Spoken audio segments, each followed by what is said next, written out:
आप सभी का स्वागत है मेरे YouTube चैनल पर। आज की इस वीडियो में हम बात करने वाले हैं द्विवेदी युग के बारे में।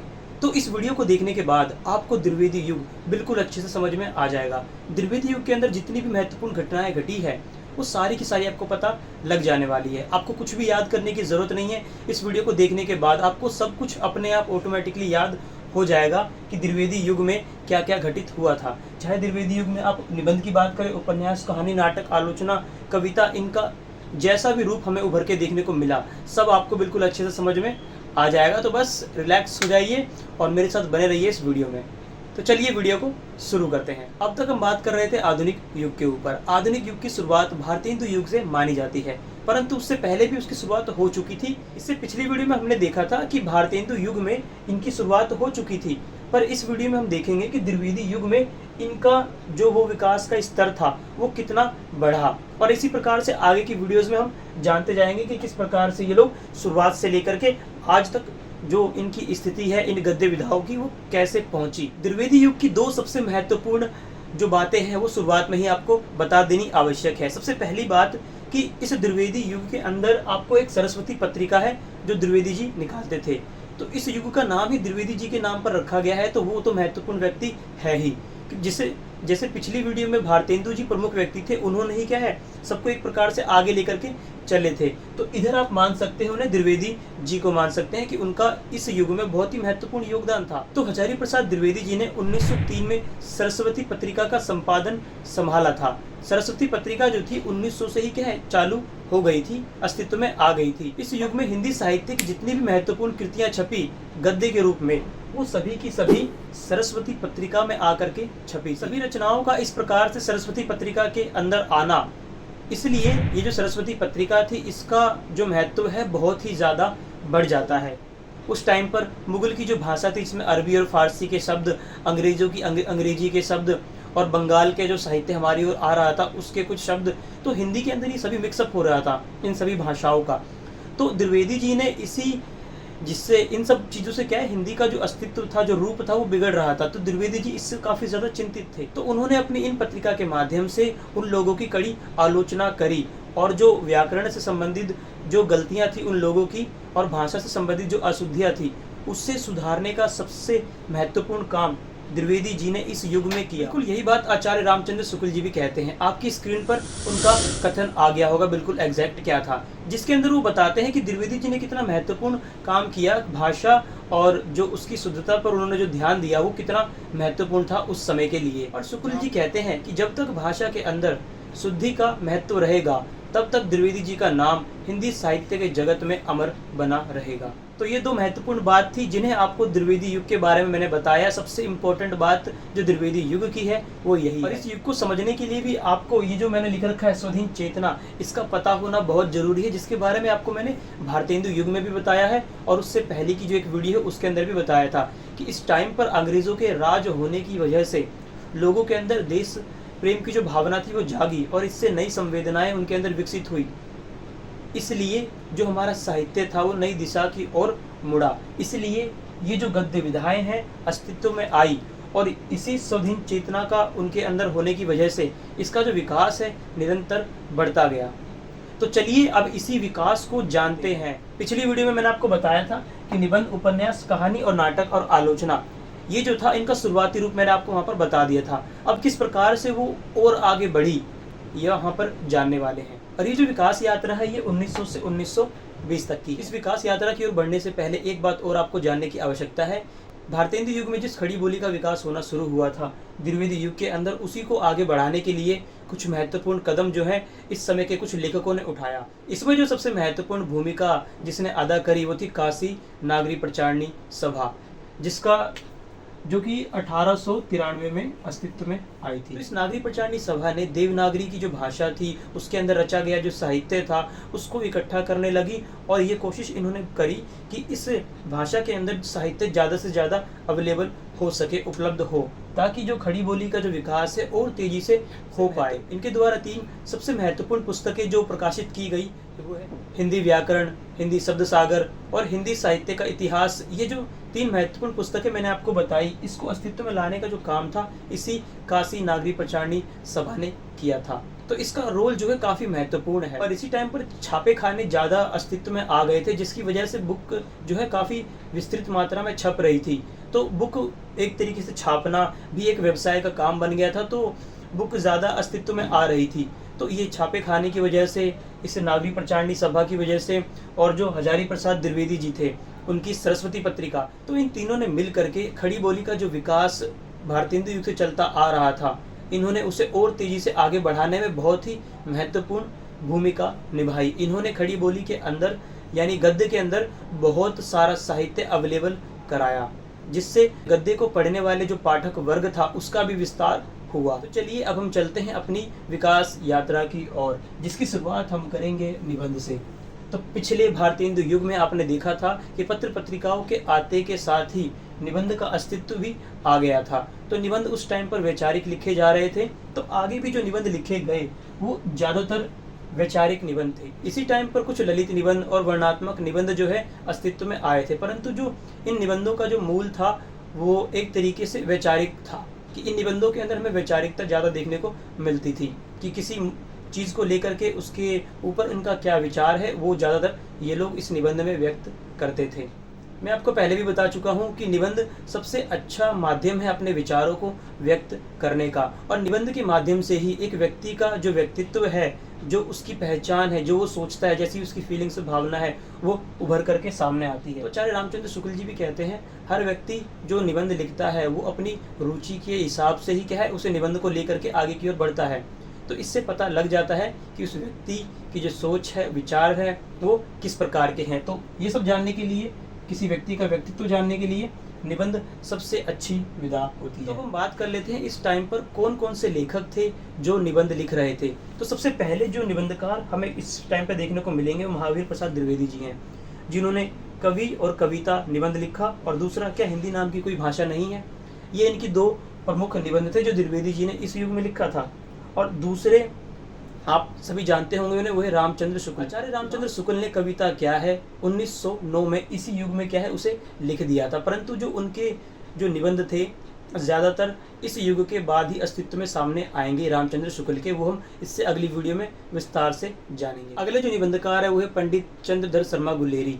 तो इनके निबंध में जो सबसे प्रसिद्ध निबंध आ जाता है कछुआ धर्म। तो इन्होंने भी इस टाइम पर निबंध लिखे हैं, पर इनके निबंध बहुत ही कम लिखे हैं इन्होंने। तो अब हम बढ़ते हैं अपने अगले निबंधकार की ओर। जो अगले निबंधकार हैं वो है सरदार पूर्ण सिंह। तो सरदार पूर्ण सिंह ने अपने पूरे जीवन काल में सिर्फ 6 ही निबंध लिखे हैं, और ये 6 निबंध लिख करके उन्होंने हिंदी साहित्य का जब भी निबंध की बात होगी तो इनका नाम उसमें आना आवश्यक ही है। तो देख लीजिए, इनके केवल 6 निबंधों ने इनको हिंदी साहित्य के निबंधकार के रूप में प्रसिद्धि दिलवा दी है। उनके जो प्रसिद्ध निबंध है वो आचरण की सभ्यता, प्रेम और मजदूरी, इन दोनों के ऊपर मैंने वीडियो भी बना रखी है। आप चाहे तो नीचे डिस्क्रिप्शन में लिंक है, देख सकते हैं, या फिर आप चैनल पर जाएंगे, निबंध वाली प्लेलिस्ट में आपको देखने को मिल जाएंगे ये दोनों निबंध। इनके निबंधों में वैचारिकता होने के साथ साथ उनके अंदर भावुकता भी देखने को मिलती है। ये जब आप उनके निबंध पढ़ेंगे तो आपको अच्छे से समझ में आ जाएगा कि वो भावनात्मक कैसे थे। तो अब चलते हैं आगे के निबंधकार की ओर। तो अगले जो निबंधकार हैं वो बाबू श्याम सुंदर दास हैं। इनके ज़्यादातर जो निबंध थे पाठ्यक्रम को देख करके बनाए गए थे जो विश्वविद्यालय में पढ़ाए जाएंगे। अगले निबंधकार हैं बाल मुकुंद गुप्त जी। तो बाल मुकुंद गुप्त जी के जो निबंध है इस टाइम पर बहुत ही ज़्यादा व्यंग्यपूर्ण और मज़ेदार होते थे। उनका एक निबंध है मेले का ऊँट, उसके ऊपर भी मैंने वीडियो बना रखी है, आप चाहे तो देख सकते हैं। उसे देखने के बाद आपको पता लग जाएगा कि ये किस प्रकार का निबंध लिखते थे। तो इनकी जो निबंध की शैली है वो काफ़ी ज़्यादा व्यंग्यपूर्ण और चुटकुलेदार होती थी, जिसे पढ़ने में लोगों को काफ़ी आनंद आता था। ये जो निबंध लिखते थे वो शिव शंभू के चिट्ठे के नाम से लिखते थे, जिसके अंदर वो ब्रिटिश जो थे अंग्रेज, उनकी नीतियों की आलोचना उसके अंदर करते थे। आलोचना करते समय वो भंग के नशे में होने का नाटक करते थे कि मैं भंग के नशे में ही ये सब चीज़ें बता रहा हूँ। तो इससे क्या है, एक बचाव भी उनका हो जाता था कि भंग के नशे में तो कोई व्यक्ति कुछ भी बोल सकता है। तो ये एक बचाव का तरीका था और अपनी बात भी रख देते थे इस प्रकार से। आप मेले का निबंध ऊँट की जो वीडियो मैंने बनाई है उसे देखिए, उसके बाद आपको पता लग जाएगा कि इनकी जो निबंध की शैली है वो किस प्रकार की है। तो ये तो बात हो गई इस टाइम पर होने वाले निबंध की। निबंध का जो असली रूप हम लोगों के सामने आएगा वो इससे अगले युग में आएगा, जब आचार्य रामचंद्र शुक्ल जी की एंट्री होगी। तो उसमें बहुत मजा आएगा कि निबंध का जो विस्तार है वो किस प्रकार से हुआ। तो आगे बढ़ते हैं जो कि है उपन्यास। तो उपन्यास जो है इस टाइम पर, इससे पहले भी हमने देखा था कि भारतेंदु युग में उपन्यास लिखना चालू हो गए थे, जिसमें हमने देखा था चंद्रकांता और एक परीक्षा गुरु देखा था हमने, तो उस समय चालू हो चुके थे। परंतु जो एक होती है ना कि उपन्यास लिख रहे हैं, वो भी श्रृंखलाबद्ध लाइन बारी से उपन्यास आना, वो द्विवेदी युग से ही चालू हुए थे। इसी टाइम पर बहुत सारी भाषाओं से हिंदी के अंदर इन सब उपन्यासों का क्या है अनुवाद हो रहा था, चाहे वो अनुवाद उर्दू का हो, फारसी का हो, मराठी का हो, तो काफ़ी सारी भाषाओं से उनका अनुवाद हो रहा था हिंदी के अंदर। तो इससे भी उपन्यास को काफ़ी ज़्यादा विकास मिला। पर इस टाइम के जो उपन्यास थे उसके अंदर आपको एक चीज़ ध्यान देने वाली है कि मान लीजिए ये कैरेक्टर है, ठीक है, और ये है परिस्थितियाँ, ठीक है, परिस्थिति से और ये चरित्र से इसका कोई प्रभाव उस पर नहीं पड़ता था। यानी परिस्थिति चाहे कैसी भी हो, कैरेक्टर पहले से ही फिक्स था कि ये इस दिशा की ओर जाएगा, परिस्थिति का इसके ऊपर कोई प्रभाव नहीं पड़ता था, बल्कि ये क्या है परिस्थिति को अपने अनुसार मोड़ लेता था, चला लेता था, या इसके अनुसार से परिस्थितियाँ ढल जाती थी। तो कुल मिलाकर के आप ये समझिए कि परिस्थितियों का कैरेक्टर के चरित्र पर कोई प्रभाव नहीं पड़ता था। ये पहले से ही फिक्स था कि अच्छा है तो अच्छा ही बना रहेगा पूरे के पूरे उपन्यास में। इसी के साथ इस टाइम के उपन्यासों में आपको जो एक बात और देखने को मिलेगी कि इस टाइम के जो उपन्यास थे वो परिस्थिति, वो घटना प्रधान थे, कि कोई किसी घटना को उठा लेते थे और उसी के ऊपर क्या उपन्यास लिख देते थे, या फिर कोई नीति संबंधित जिसमें कि क्या करना चाहिए व्यक्ति को, क्या नहीं करना चाहिए, इस प्रकार के एक तरीके से उपदेशात्मक उपन्यास जिसे आप कहते हैं, उस प्रकार के उपन्यास लिखे जा रहे थे। परंतु जो मैंने आपको बताया चरित्र परिस्थिति का जो संबंध आगे हमें देखने को मिला उपन्यासों में, जो कि आधुनिक उपन्यास की एक पहचान है, वो इस टाइम पर नहीं था। तो चलिए बात कर लेते हैं कि इस टाइम पर कौन कौन से प्रमुख उपन्यासकार थे जो उपन्यास लिख रहे थे। तो सबसे पहले अगर आपको मैं बताऊं इसमें, तो वे पंडित किशोरीलाल गोस्वामी। इन्होंने जो भी उपन्यास लिखे वो सभी के सभी यौन भावना प्रधान उपन्यास है। इन्होंने कुल 65 उपन्यास लिखे हैं जिनकी भाषा बहुत ही सहज है। जिनमें से कुछ उपन्यासों के नाम मैं आपको बता दे रहा हूँ, तारा, चपला, नव्य समाज चित्र, तरुण तपस्विनी। तो इसी प्रकार से कुछ एक उपन्यासों के नाम मैंने दे दिए हैं। ये जो जिसमें से मैं आपको देख करके बता रहा हूँ, इसका PDF का लिंक आपको डिस्क्रिप्शन में मिल जाएगा। तो जितने भी उपन्यासकारों के नाम हैं, उनकी रचना है, ये सभी के सभी आपको नीचे PDF में मिल जाएगा। याद करने वाली जितनी भी चीज़ें सारी मैंने PDF के अंदर डाल दी है नोट्स के रूप में, पर उनको किस तरीके से समझना है ये आपको इसी वीडियो को देख करके पता लगेगा। तो बढ़ते हैं अगले उपन्यासकार की ओर। तो अगले उपन्यासकार है बाबू गोपाल राम गहमरी। तो इनकी जो खासियत है वो ये है कि ये जासूसी उपन्यास लिखते थे। भोजपुरी का ठग, बड़ा तो इनकी दो ये प्रमुख उपन्यास है जो कि काफ़ी ज़्यादा प्रसिद्ध है। इन उपन्यासकारों के उपन्यासों के नाम सुन करके और इनके बारे में जान करके आपको पता तो लग ही गया होगा कि जो उपन्यास लिखे जा रहे थे मनोरंजन के लिए लिखे जा रहे थे, या घटना प्रधान थे, या फिर नीति से संबंधित उपन्यास थे। इस वीडियो में और आगे बढ़ने से पहले अगर आपको वीडियो अच्छी लग रही है तो वीडियो को लाइक कर देना, और आपको हमारी जो ये हिंदी साहित्य का जो सरल इतिहास के ऊपर जो सीरीज चल रही है आपको कैसी लग रही है ये मुझे नीचे कमेंट में जरूर। ये होगी थोड़ी सी फालतू की बातें, अब चलते हैं काम की बातों की ओर चलते हैं। तो हमारी जो ये विकास यात्रा है, अब हम चलते हैं उसके तीसरे चरण पर, जो कि है कहानी। तो भारतेंदु युग में आपको मैंने बताया था कि कहानी उस टाइम पर उतनी ज़्यादा विकसित नहीं हुई थी। परंतु अगर बात करी जाए द्विवेदी युग की, तो द्विवेदी युग में कहानी का जो विकास है बहुत ही बड़े स्तर पर हुआ। या यूँ कह सकते हैं कि इस टाइम पर ज़्यादातर जो लेखक थे वो कहानी लिखने की ओर ज़्यादातर अग्रसर हुए। एक तरफा झुकाव था लेखकों का इस कहानी लिखने की ओर। जो बातें मैंने आपको उपन्यास के अंदर बताई थी कि यह चरित्र जिसके बारे में उसके कहानी के अंदर बताया जाए, चाहे उपन्यास के अंदर बताया जाए, यहाँ पर एक बात दोनों में कॉमन है कि कहानी और उपन्यास दोनों के अंदर ही ये चीज़ सेम है कि चरित्र का और परिस्थितियों का जो अंतर संबंध होता है वो हमें यहाँ पर भी देखने को नहीं मिलता। परंतु कहानी के अंदर एक चीज़ हमें देखने को मिलती है कि कहानी जो है जीवन से ज़्यादा निकट है। उपन्यास जीवन से, उसकी उपन्यास के अंदर जो भी बातें वर्णित की जा रही थी वो जीवन की उतना ज़्यादा निकट नहीं था, उसमें जीवन की झलक इतनी ज़्यादा देखने को नहीं मिलती थी जितनी हमें इस टाइम की जो कहानी में देखने को मिला। परंतु घटना और चरित्र जो मैंने आपको बताया, अंतर संबंध जो इन दोनों के बीच में होता है वो नहीं था। इसे आप ऐसे समझ सकते हैं, आपने देखा होगा कई ऐसी घटनाएं घटित होती हैं जो एक व्यक्ति के चरित्र को बदल देती है कि पहले अच्छा था फिर वो बुरा हो जाता है, पहले बुरा था ये अच्छा हो जाता है। तो क्या परिस्थिति के अकॉर्डिंग घटना बदल जाती है। ये सब होता है आधुनिक उपन्यास और कहानियों में। इस टाइम पर द्विवेदी युग तक के जो ये पीरियड हम देख रहे हैं, इस टाइम पर ऐसा कुछ नहीं था। तो यहीं पर ही एक कथन ले लेते हैं नामवर सिंह जी का। तो नामवर सिंह जी बताते हैं कि कहानी क्या है। कहानी है छोटा मुंह और बड़ी बात। तो छोटे रूप में ही जीवन के बड़े दृश्य को दिखा देना ये क्या है, कहानी की विशेषता है। और आप एक चीज़ और समझ लीजिए कि कहानी का जो बड़ा रूप होता है उसी को ही उपन्यास कहते हैं। अगर कहानी एक गुलदस्ता है पौधे का, तो उपन्यास क्या है, एक बगीचा है जिसके अंदर बहुत सारे ये गुलदस्ते पड़े हैं फूलों के। तो आप ऐसा समझ सकते हैं कहानी और उपन्यास के अंतर। और ज़्यादा अंतर कभी जानेंगे किसी और। हिंदी के अंदर जो कहानी हमें देखने को मिली, उसका जो सबसे पहला रूप हमें देखने को मिला वो सरस्वती पत्रिका के अंदर जो है कहानी छपना शुरू हुई थी सबसे पहले।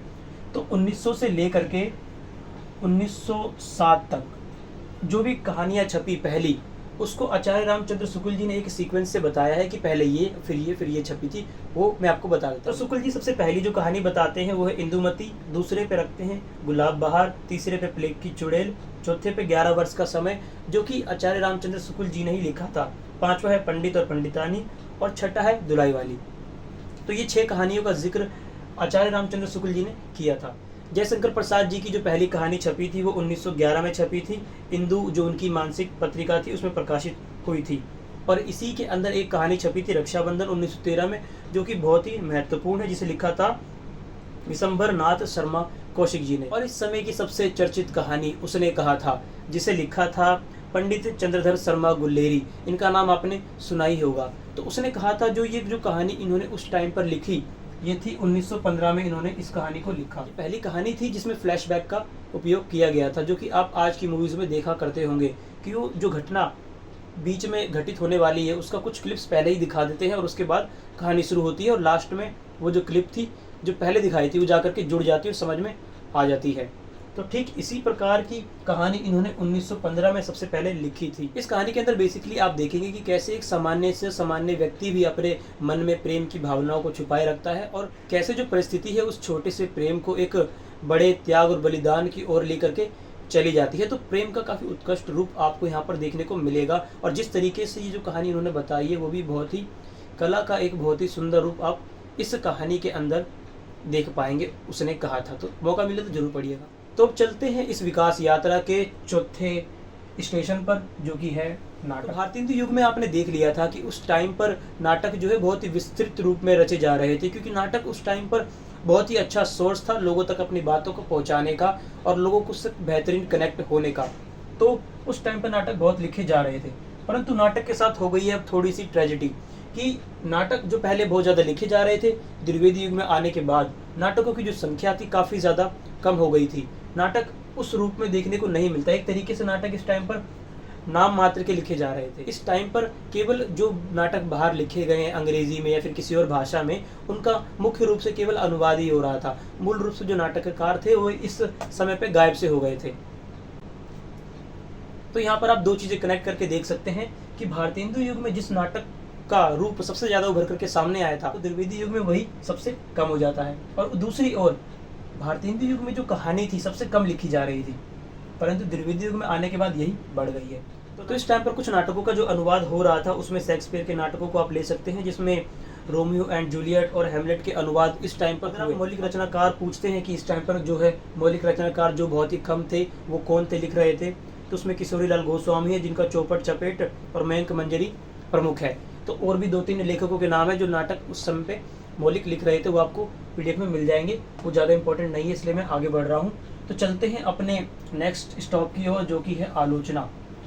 तो आलोचना का विकास इस टाइम पर कैसा रहा, इसके ऊपर अब हम बात कर लेते हैं। भारतीय हिंदू युग में मैंने आपको बताया था कि जो आलोचना का विकास था पत्र पत्रिकाओं के माध्यम से ही हो रहा था। जो भी रचनाएं निकल रही थी उसकी आलोचना उस पर की जा रही थी, यानी कि पुस्तक समीक्षा जिसे हम कहते हैं कि कोई पुस्तक छपे उसकी आलोचना करना, उसके सही उसके मतलब गुण और दोष बताना, ये सब चालू हो गया था। जी ने इसी चीज़ को आगे बढ़ाया। तो हिंदी साहित्य के अंदर पहली जो ऐसी पुस्तक मानी जाती है जिसके अंदर किसी रचनाकार के गुण और उसके दोष बताए गए हैं, तो द्विवेदी जी ने ऐसी पुस्तक लिखी जिसका नाम था हिंदी कालिदास की आलोचना। इस पुस्तक का अनुवाद है लाला सीताराम बीए ने किया था। इसी अनुवादित पुस्तक की आलोचना द्विवेदी जी ने करी थी। ये तो बात हो गई थी अनुवाद हुई बुक की आलोचना की, परंतु द्विवेदी जी ने डायरेक्ट जो मूलभूत पुस्तकें थी जिसे कालिदास ने ही लिखा था उसकी भी आलोचना द्विवेदी जी ने करी थी। तो अब मैं आपको सबसे महत्वपूर्ण पॉइंट बताने जा रहा हूँ हिंदी आलोचना के द्विवेदी युग में, कि इस आलोचना जो द्विवेदी युग में हो रही थी इसके अंदर दो लोगों के अंदर द्वंद्व चल रहा था। एक थे आधुनिक, दूसरे थे रीतिवादी। कहने का मतलब ये है कि इस टाइम पर कुछ लोग थे जो आधुनिकता की ओर बढ़ रहे थे वो, और दूसरे थे जो रीतिवाद को मानने वाले। रीतिवादी लोग जो थे नायिका भेद और अलंकार, इन सब चीज़ों को अपने काव्य में काफ़ी ज़्यादा महत्व देते हैं, जो कि हमने देखा था आधुनिकता आने से पहले, जो रीतिकाल में देखा था हमने। तो बेसिकली ये वही लोग समर्थक हैं। और इन्हीं रीतिवादी प्रवृत्तियों से परेशान होकर के कुछ लोग जिन्होंने इसका विरोध किया वो आते हैं आधुनिक प्रवृत्तियों के अंदर, जो ये कहते हैं कि कविता या रचना करने के लिए अलंकार की आवश्यकता नहीं है। जो भी परंपरा, जो मूल्य इन्होंने स्थापित करे थे कि कविता ऐसे ऐसे ही होगी, उन्होंने उन सबको नकारा। इन सबको त्याग करके इन्होंने जीवन के मूल्यों को महत्व दिया। जहाँ पर जीवन में जो चीज़ें घटित होती हैं उन चीज़ों को दिखाए, जीवन को एक तरीके से केंद्र में रखा, वो थे आधुनिक। तो इसी युग में इन दोनों के बीच में काफ़ी ज़्यादा द्वंद्व देखने को मिलता है इन दोनों के बीच में। तो हम ऐसा नहीं कह सकते कि इस युग के जितने भी रचनाकार थे उसको हम आधुनिकता की कैटेगरी में या फिर कि तुम रीतिवादी हो ऐसे भी नहीं बांट पा रहे थे, क्योंकि कुछ लेखक ऐसे थे जो रीतिवादी का समर्थक भी करते थे और आधुनिकता का भी समर्थक करते थे। तो एज अ लाइन खींचना कि ये आधुनिकतावादी है, ये रीतिवादी है, ये भी पॉसिबल नहीं था। इसे और अच्छे से समझने के लिए जब आप किताब में जाके पढ़ेंगे तो समझ में आ जाएगा, या आप नोट्स पढ़ेंगे तो आपको और अच्छे से ये चीज़ क्लियर हो जाएगी। टाइम पर देव बड़े या बिहारी इसको लेकर के काफ़ी ज़्यादा जो है आलोचनात्मक कृतियाँ रची गई कि कौन ज़्यादा बड़ा है। इसे देखने के लिए उन्होंने काफ़ी रचनाएं करी। हिंदी आलोचना के विकास में जो महत्वपूर्ण योगदान इस टाइम पर निभा रहे थे वो इसी प्रकार के साहित्य थे जिसमें ये दोनों आपस में क्या है द्वंद्व करते हुए नजर आए। आलोचना के बारे में अभी हमको इतना ही समझना है। आलोचना का जो विकसित रूप हमें देखने को मिलेगा, जिसे हम देख करके कह सकते हैं कि हाँ आलोचना अब जाकर के अस्तित्व में आई है ढंग से, वो हमें देखने को मिलता है इससे एक अगले युग में, यानी जब द्विवेदी युग के बाद जो अगला युग अब आएगा, जहाँ पर आचार्य रामचंद्र शुक्ल जी की एंट्री होगी, तब जो है आलोचना का जो विकास होता है वो बढ़िया स्तर पर जाएगा। तो अभी हम चलते हैं इसे छोड़ करके कविता की ओर, जो कि हमारा लास्ट टॉपिक है। तो कविता मैंने आपको पहले ही बताया था कि कविता तो पहले से ही होती आ रही थी, कोई नई बात नहीं है कविता। पर नई बात कविता के अंदर ये है कि भारतेंदु युग में जो कविता का तेवर था वो चेंज हो गया था। कविता अब खड़ी बोली में लिखी जा रही थी। पहले कविताएं ब्रज भाषा में करी जाती थी, परंतु जैसे जैसे नई भावनाएं, जिसका आधार ये था स्वाधीन चेतना, इसकी वजह से उसे एक्सप्रेस करने के लिए अब ब्रज भाषा काफ़ी नहीं पड़ रही थी। उसे उन भावनाओं को व्यक्त करने के लिए हमें नई भाषा की ज़रूरत थी, जो कि खड़ी बोली में वो क्षमता हमें ज़्यादा देखने को मिली। तो इसलिए ज़्यादातर कवियों ने अब ब्रज भाषा को त्याग करके खड़ी भाषा को अपनाया। परंतु ऐसे बहुत सारे कवि थे जो कि इस रीति धारा पर चलने वाले व्यक्ति थे। उन्होंने इन चीज़ों का विरोध किया कि जो लोग इस आधुनिकता को अपना करके खड़ी भाषा को अपना रहे थे, जिसके अंदर वो कविता भी कर रहे थे, तो इन लोगों को बिल्कुल अखर रहा था कि क्योंकि तुम्हें पता है कि इनकी जो मान्यता थी वो ब्रज भाषा में करेंगे और कविता करने के कुछ इन्होंने सिद्धांत बना रखे थे, जिसमें नायिका, अलंकार इत्यादि चीज़ें हो तो ही वो कविता है। परंतु आधुनिकतावादी जो व्यक्ति है वो कहते हैं कि नहीं, ये सब इम्पोर्टेंट नहीं है। जो चीज़ जीवन में हो रही है उसको दिखाना, और उसको वही इम्पोर्टेंट है। उसे दिखाने के लिए जीवन के जो मूल्य थे उन्हें दिखाने में आसानी जो हो रही थी वो खड़ी भाषा में ही, वो खड़ी बोली के अंदर ही आसानी उन्हें हो रही थी बजाय ब्रज भाषा की। परंतु फिर भी कुछ रीतिवादी लोग थे जो कि उनकी जो बढ़िया रचना थी उस टाइम की, उसका भी विरोध किया। और इसमें एक लेखक का नाम मैं आपको बता रहा हूँ, जैसे लाला भगवान दीन, इनको भारत भारती और जयद्रथ वध, जो कि जयशंकर प्रसाद की कृतियाँ हैं और ये बहुत ही महत्वपूर्ण कृतियाँ हैं, इन्हें दोषपूर्वक ही लगी कि ये। तो ऐसे और भी लेखक थे जिन्होंने इस चीज़ का विरोध किया, परंतु द्विवेदी जी ऐसे व्यक्ति नहीं थे। उनका जो मानसिकता थी वो काफ़ी ज़्यादा आधुनिक थी और खुले विचार के व्यक्ति थे। उनका मानना था कविता करने के लिए हमें अलंकार या फिर किसी नियम में बंद करके रहने की आवश्यकता नहीं है। द्विवेदी जी खुद खड़ी बोली को बढ़ावा देने पे विश्वास रखते थे, इसलिए भी उन्होंने ये जो रीतिवादी थे इनका उन्होंने काफ़ी खुल करके विरोध भी किया द्विवेदी जी ने। अब धीरे धीरे सिचुएशन ये है कि खड़ी बोली में जो लोग रचनाएं कर रहे थे उसको अब बढ़ावा मिलता गया, ठीक है। और इसी टाइम पर प्रबंध काव्य जो थे रचे जाने लगे। कविता हो रही थी उसके दो रूप हमारे सामने आ रहे थे। सबसे पहला जो रूप आ रहा था कि उसे ब्रज भाषा के समक्ष खड़ा किया जा रहा था कि ब्रज भाषा के जितनी ही ये खड़ी बोली क्या है सामर्थ्यवान है, कि खड़ी बोली में भी वैसी ही रचनाएं हो सकती हैं जैसी ब्रज भाषा में होती थी। और दूसरी चीज़ जो ये लोग कर रहे थे, विकसित चेतना होने की वजह से उनकी जो काव्य के अंदर जो विषय थे वो नए विषय की ओर बढ़ रही थी। तो खड़ी बोली में अब जो भी रचनाएं लिखी जा रही थी उनके विषय नए थे। तो इस टाइम पर रीतिबद्ध प्रणाली का विरोध, जो रीतिबद्धता में जो व्यक्ति ये लिख रहे थे इनका विरोध, और दूसरा नए भाव बोध, जो कि मैंने आपको बताया नए विषयों की ओर जो ये लेकर के बढ़ रहे थे। तो इन दोनों की वजह से एक नई चीज हिंदी साहित्य में देखने को मिली, जिसे हम कहते हैं स्वच्छंदतावाद। तो इन दोनों से काव्य के अंदर, तो इन दोनों से कविता के अंदर स्वच्छंदता आई। अब उसके वो किसी के ऊपर वो बाध्य नहीं थी सब करने के लिए, अब उसमें स्वतंत्रता आ गई थी। तो इसी से स्वच्छंदतावाद की शुरुआत हुई। स्वच्छंदतावाद क्या है अब आप कभी नहीं भूलोगे, इस तरीके से याद कर लो कि स्वच्छंदतावाद क्या होता है। स्वच्छंदता मतलब स्वतंत्र, किसी भी प्रकार की बंदिशें उनके ऊपर नहीं है। जो बंदिशें रीतिकाल में थी तो ये बंदिशें हटी, वो हो स्वच्छंद।